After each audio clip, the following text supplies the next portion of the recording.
Selamat siang dan salam sejahtera bagi kita semua. Perkenalkan, nama saya Indah Vanessa Berginting dari kelas PSPF 23C.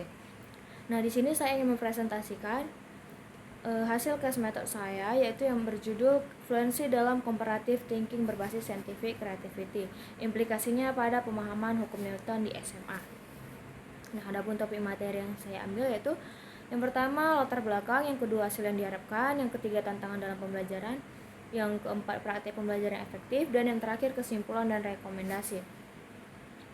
Nah, yang pertama itu pada latar belakang ada hasil review buku, yang dimana topiknya itu topik materinya mengenai hukum Newton. Hukum Newton pertama mengatakan benda akan tetap diam atau bergerak lurus beraturan jika tidak ada gaya eksternal yang bekerja padanya.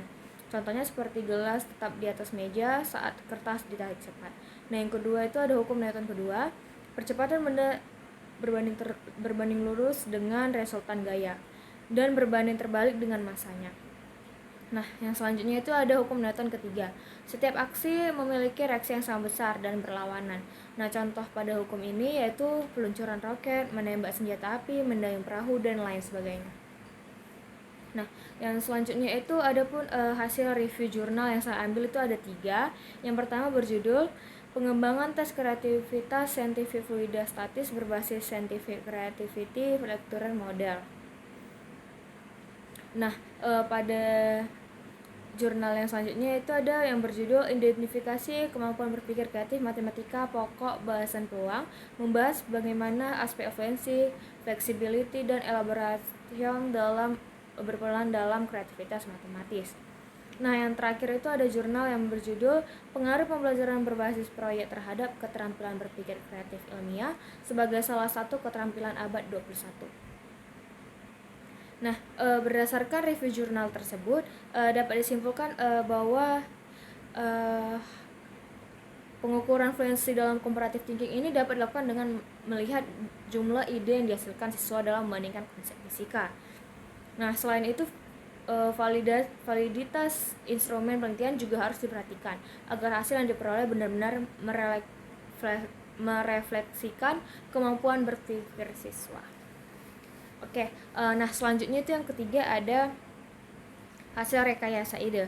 Nah, berdasarkan hasil review jurnal dan buku yang telah dianalisis tadi, pendekatan yang akan digunakan dalam penelitian ini dirancang untuk meningkatkan fluency dalam comparative thinking berbasis scientific creativity guna memperdalam pemahaman siswa terhadap hukum Newton.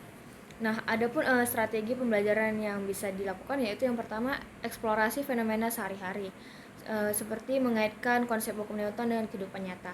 Nah, yang selanjutnya itu pembelajaran berbasis proyek. Bisa dilakukan dengan menganalisis penerapan hukum Newton dalam berbagai bidang. Dan selanjutnya itu ada eksperimen sederhana yang dilakukan dengan membandingkan efek gaya gesek atau percepatan pada berbagai massa. Nah, adapun hasil yang topik yang selanjutnya itu adalah hasil yang diharapkan. Nah, untuk meningkatkan fluency dalam comparative thinking berbasis scientific creativity, penelitian ini menargetkan beberapa aspek. Nah, yang pertama itu meningkatkan kemampuan siswa dalam mengidentifikasi dan membandingkan penerapan hukum Newton. Dan yang kedua itu mengembangkan metode pembelajaran berbasis proyek dan eksperimen sederhana.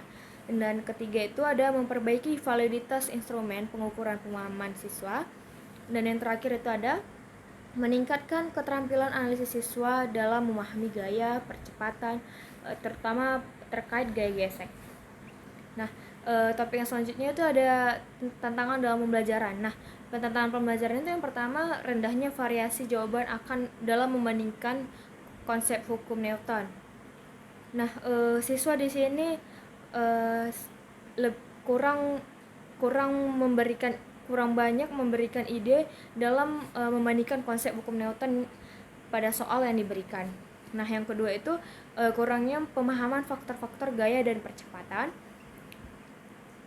Siswa di sini kurang memahami gitu bagaimana faktor-faktor gaya dan percepatan dalam pembelajaran hukum Newton.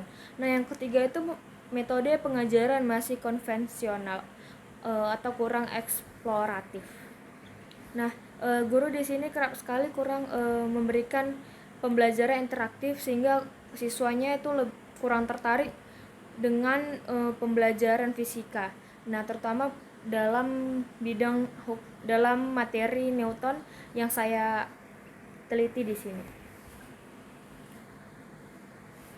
Nah, selanjutnya itu ada praktek pembelajaran yang efektif. Nah, bagaimana cara membuat pembelajaran yang efektif? Nah, yang pertama itu pembelajaran berbasis proyek, seperti eksplorasi hukum Newton dalam kehidupan nyata. Yang selanjutnya itu eksperimen interaktif dan simulasi digital dengan menggunakan pad atau aplikasi digital lainnya. Nah, yang selanjutnya itu bisa menggunakan dengan diskusi kelompok, seperti untuk meningkatkan kemampuan berpikir kritis dan berbagi ide. Nah, yang selanjutnya yang terakhir itu ada mengaitkan konsep dengan kehidupan nyata. Nah, di sini studi kasus pada sistem pengereman mobil dan olahraga atau lain sebagainya.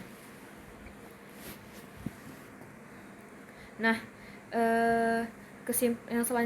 ini adalah dari kesimpulan dan rekomendasi dari case method yang saya lakukan. Adapun kesimpulan dari rekomendasinya yaitu pembelajaran eksploratif terbukti efektif dalam meningkatkan pemahaman siswa terhadap hukum Newton, terutama melalui pendekatan yang melibatkan eksplorasi konsep secara mendalam. Nah, untuk mencapai hasil yang optimal, diperlukan penerapan pembelajaran berbasis proyek.